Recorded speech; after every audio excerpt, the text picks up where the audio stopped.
Saya ucapkan kepada seluruh para peserta, terima kasih karena sudah hadir pada diskusi panel hari ini. Saya Ahmad Fazidane selaku moderator sekaligus penulis yang akan memandu acara diskusi hari ini dan juga akan menulis beberapa materi yang perlu ditanyakan untuk memperdalam materinya lagi. Materi ini akan bertemakan tentang angka pengangguran yang masih tinggi di Indonesia ini. Pengangguran adalah salah satu tantangan terbesar di setiap negara, terutama di negara Indonesia ini. Mengapa pengangguran perlu didiskusikan pada diskusi hari ini? Karena pengangguran tidak hanya berdampak pada dunia pengangguran sendiri, akan tetapi pengangguran berdampak kepada ekonomi, kesejahteraan sosial dan juga kesetaraan. Oleh karena itu kita akan membahas 4 poin utama tentang dari pengangguran ini. Yang pertama, apa penyebab pengangguran itu? Yang kedua, seperti apa dampak ekonominya? Dan yang ketiga, apa upaya yang telah dilakukan oleh pemerintah untuk mengatasi angka pengangguran yang masih tinggi ini? Dan yang terakhir, apa upaya alternatif yang akan dilakukan? Baik, di sini saya mendatangkan 2 panelis dari perwakilan kementerian. Di samping kanan saya ada Bapak Bahman Hamdan, perwakilan dari Kementerian Ketenagakerjaan. Boleh disapa juga.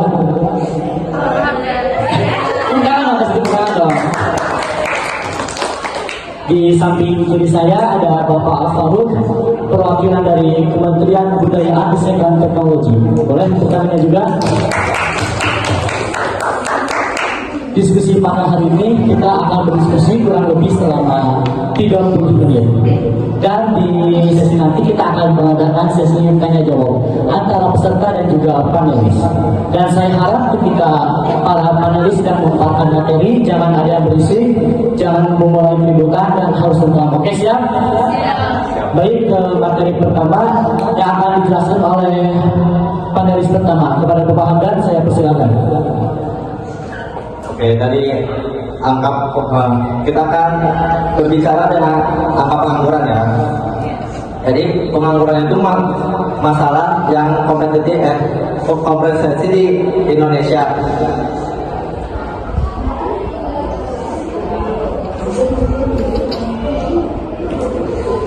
Nah, banyak anak muda yang yang banyak baik lulus sekolah ataupun lulus kuliah gitu, mahasiswa banyak yang masih nganggur karena tidak cocok dengan keterampilannya, baik di bidang fisik atau teknologi digital. Dikarenakan zaman sekarang udah menggunakan teknologi, jadi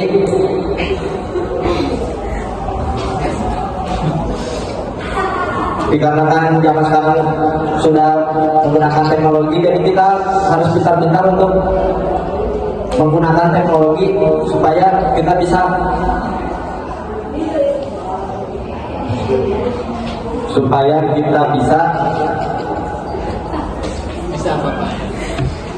membuka lowongan kerja.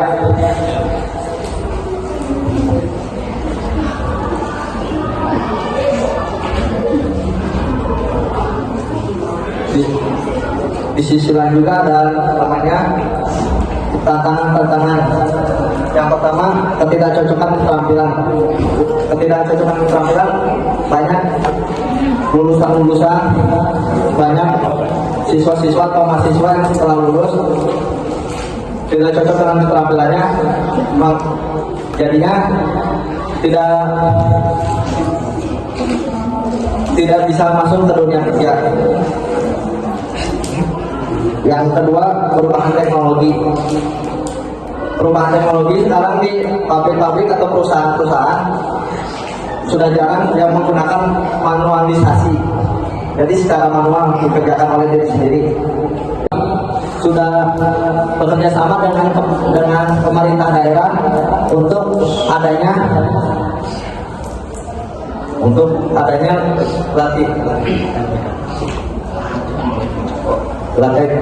ada namanya latihan balai kerja. Jadi di daerah terpencil itu sekarang udah ada karena kami selaku Kementerian Ketenagakerjaan sudah bekerja sama dengan pemerintah daerah, baik daerah terpencil itu yang sulit dijangkau. Jadi pemerintah daerah itu sudah menyediakan akses internet atau pusat ketenagakerjaan. Sekian pemaparan dari saya. Oke, terima kasih kepada Bapak Hamdan yang telah memaparkan materinya. Kurang lebih Anda menyebutkan bahwa ketidakcocokan keterampilan merupakan salah satu penyebabnya dari bangunan tersebut. Oke, sekarang kita masuk ke panelis kedua yang akan dipaparkan oleh Bapak Al-Faruq selaku perwakilan Kementerian Pendidikan, Kebudayaan, Riset dan Teknologi. Kepadanya saya persilahkan.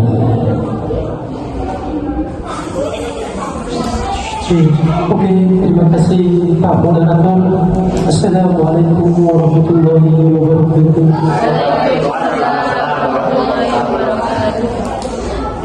Jadi seperti yang telah disebut Bapak Hamdan, akar masalah kita itu yaitu ketidakcocokan keterampilan. Upaya kita sebagai pemerintah dan terutama saya yaitu Kementerian Riset Teknologi dan Budaya bersama tim mempunyai upaya yaitu untuk mengembangkan pendidikan vokasi. Jadi apa itu pendidikan vokasi? Saya akan berikan contohnya biar kalian semua paham. Pendidikan vokasi itu seperti pendidikan, contohnya kalian suka dalam bidang informatika, kalian sudah pasti suka di bidang informatika, pasti punya hobi tersendiri yaitu seperti coding, data analisis kan. Nah, jadi kita juga memberikan beberapa kurikulum kepada sekolah yang akan memuaskan keterampilan siswa tersebut. Jadi ketika mereka siap untuk bekerja, mereka tidak akan lagi pusing. Dan kita juga memberikan beberapa program yaitu magang yang kadang sering disebut magang. Oke, jadi magang itu kan kesiapan atau bayangan kalian ketika kalian bekerja. Pendidikan vokasi juga salah satu program yang kami katakan kepada sekolah agar siswa-siswi siap untuk melanjutkan ke lapangan atau masyarakat sendiri. Tapi di sana juga ada beberapa tantangan yang kami hadapi. Poin namanya ada 3 yaitu pemerataan akses pendidikan. Jadi pemerataan akses pendidikan ini agak sulit bagi kita, apalagi bagi daerah-daerah yang ekstrim, yang daerah dekat gunung, melewati hutan atau sungai. Jadi kita juga harus mengambil langkah lebih cepat jika kita ingin memeratakan pendidikan agar efisien. Maka kita harus mengeluarkan biaya yang lebih banyak, terutama untuk transportasi dan jalanan. Tanpa itu mungkin butuh 3 atau 4 tahun agar cepat. Dan yang kedua itu pengembangan teknologi. Nah, teknologi ini juga ada dampak negatifnya bagi kita. Jadi siswa-siswi bangsa Indonesia ini terlena sekali akan teknologi. Sangat tingginya angka pengangguran. Pertanyaan saya, bagaimana Kementerian Ketenagakerjaan menghadapi tantangan-tantangan ini? Apakah ada program-program khusus yang saat ini sedang dijalankan untuk mengatasi masalah ini? Baik, kepada Bapak Muhammad Hamdan, saya persilakan untuk menjawab. Terima kasih atas pertanyaannya. Program yang sedang saya jalankan, yang kami jalankan Kementerian Ketenagakerjaan, yaitu program pelatihan kerja vokasi, di mana pelatihan kerja vokasi itu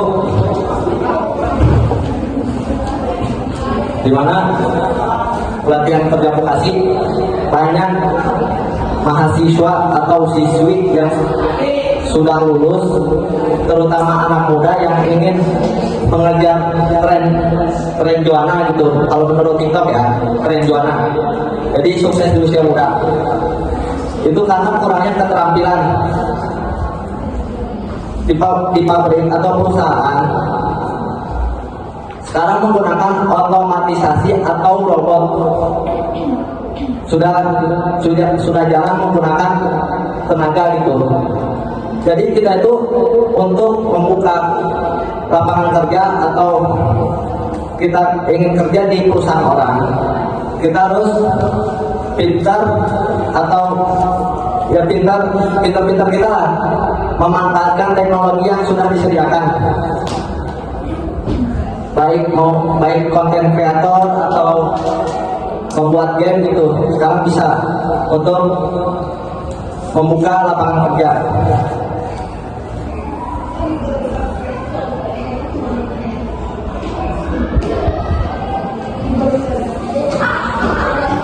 Nah, Kementerian Ketenagakerjaan sudah menyediakan sudah bekerja sama dengan perusahaan lain untuk menciptakan yang namanya program magang. Tahu magang? Jadi magang itu apa namanya? Sudah bekerja di industri dengan pengalaman yang praktis. Jadi sudah mendapatkan pengalaman di industri gimana kita bekerja, gimana kita bersosialisasi dengan mesin-mesin atau robot yang sudah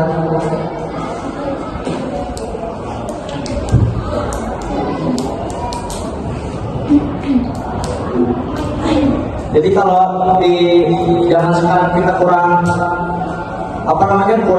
pintar dalam menggunakan teknologi, kita tuh sudah tertinggal jauh gitu sama orang-orang. Apalagi kita sekarang tinggalnya di kota, masa kalah sama orang desa gitu. Jadi kita nggak boleh kalah gitu. Kita tuh harus lebih jauh pintar ya. Tapi itu jangan, saran saya ya, tapi kalau bisa jangan main TikTok gitu. TikTok itu bisa buat konten. Nah itu tuh buat konten memanfaatkan gitu ya. Sayang itu padahal beli kuota tidak membuahkan hasil. Jadi lihat TikTok tuh hanya referensi yang buat kalau bisa. Sekian mungkin jawaban ini yang saya sampaikan.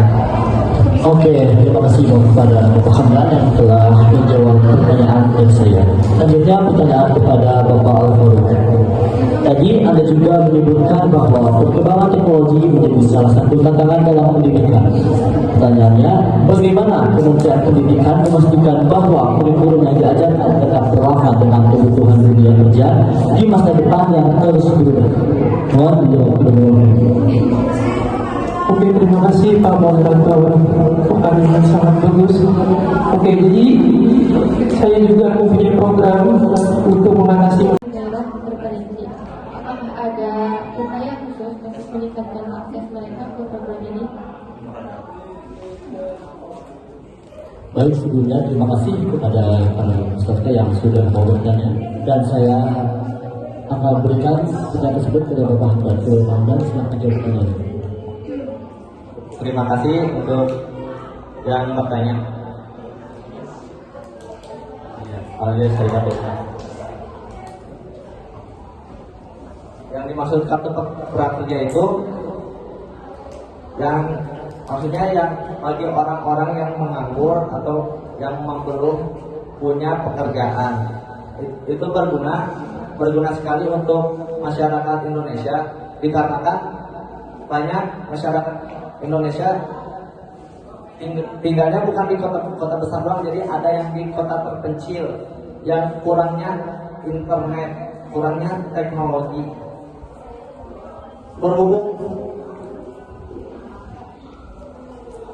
Berhubung sekarang sudah bisa online atau prakerja, jadi itu bisa didaftarkan secara online. Jadi baik di wilayah manapun, semua orang Indonesia bisa daftar untuk melakukan pelatihan untuk mendapatkan pelatihan atau informasi tentang pekerjaan. Jadi berguna sekali ya kartu prakerja itu. Sekarang sudah bisa didaftarkan secara online. Nah, apa gunanya kartu prakerja? Kartu prakerja itu gunanya yang pertama untuk latihan, ya, untuk mengikuti latihan. Bagi siswa yang belum lulus sekolah juga bisa ikut latihan untuk mempersiapkan ketika kita lulus sekolah mau lanjut ke mana, mau kerja di mana, baik mau kerja di industri kah, di perusahaan kantoran kah, bisa. Makanya ikuti. Tuh. Nah,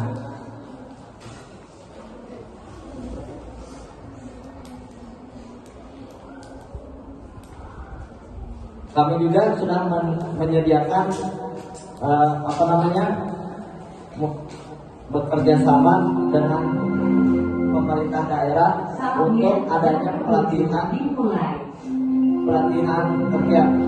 Jadi di daerah-daerah sekarang sudah ada, karena kami selaku Kementerian Ketenagakerjaan sudah menyediakan PLK, Balai Latihan Kerja. Sekian, mungkin jawabannya sudah pas. Masya Allah. Jadi kan kita sudah, Bapak Hamdan sudah menjawab pertanyaan dari kalian. Bahwasanya kartu prakerja ini bisa praktis dibuatnya karena secara online kita ada langsung ke Kementerian Pusat atau ke Kota Dulur. Jadi kita bisa, seandainya kita di desa pun kita bisa ikut program kartu prakerja ini dengan tujuan untuk mempermudah atau mempersiapkan diri kita ketika masuk dunia kerja ini. Oke, kepada peserta lainnya yang dipertanyakan boleh. Oke, kepada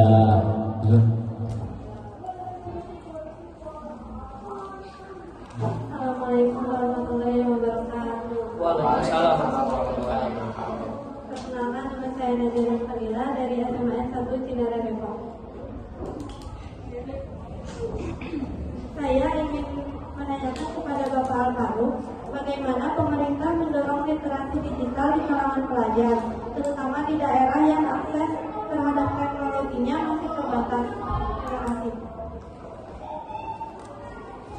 Oke, terima kasih kepada Bapak peserta yang sudah bertanya. Ternyata di sini nggak dari Purwakarta juga, ada juga dari Depok kan. Terima kasih sudah datang ke sini untuk menyediakan bekerja sama dengan pemerintah daerah untuk adanya pelatihan kerja. Jadi di daerah-daerah sekarang sudah ada, karena kami selaku Kementerian Ketenagakerjaan sudah menyediakan PLK, Balai Latihan Kerja. Sekian, mungkin jawabannya sudah pas. Masya Allah. Jadi kan kita sudah, Bapak Hamdan sudah menjawab pertanyaan dari kalian. Bahwasanya kartu prakerja ini bisa praktis dibuatnya karena secara online kita ada langsung ke Kementerian Pusat atau ke Kota Dulur. Jadi kita bisa, seandainya kita di desa pun kita bisa ikut program kartu prakerja ini dengan tujuan untuk mempermudah atau mempersiapkan diri kita ketika masuk dunia kerja ini. Oke, kepada peserta lainnya yang dipertanyakan boleh. Oke, kepada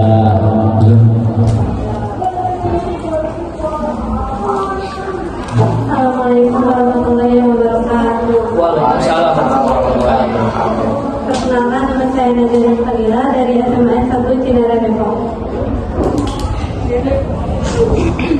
Saya ingin menanyakan kepada Bapak Alvaru, bagaimana pemerintah mendorong literasi digital di kalangan pelajar, terutama di daerah yang akses terhadap teknologinya masih terbatas. Terima kasih.